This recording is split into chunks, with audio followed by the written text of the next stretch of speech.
I know that in the United States, we have an administration that doesn't want to recognize climate change or climate science. But this administration doesn't represent the views or the values or the character of the people in the United States of America.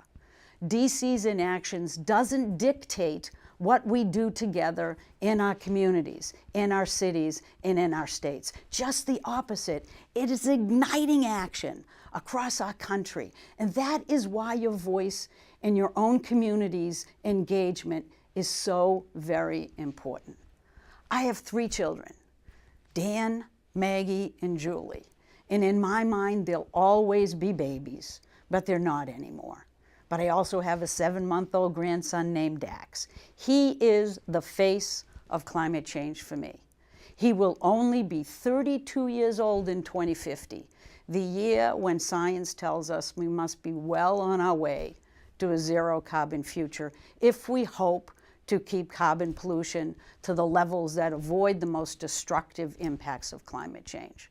This year, 2050, had always seemed so far in the distance to me. Not anymore. I ask each of you to find a way to make climate change personal for you and for everyone you have the opportunity to speak to. Get people to understand that it's not about polar bears and it's not about glaciers. It's about them.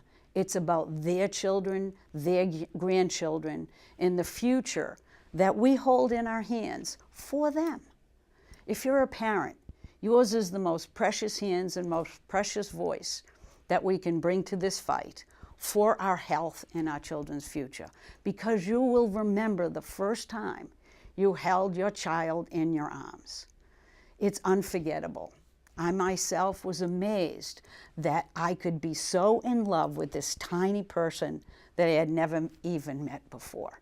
But I was also terrified because I knew for the first time, right then and there, that my future and my happiness depended on the health and happiness of that tiny little son that I had. No longer was my world all about me. My happiness was now inextricably linked to the health and happiness of my child. If my son or daughter wasn't healthy or happy, then my whole world, I knew right then and there when Dan was born, it would just fall apart. This is exactly what we need climate change to be all about for each and every one of us. It has to be that personal.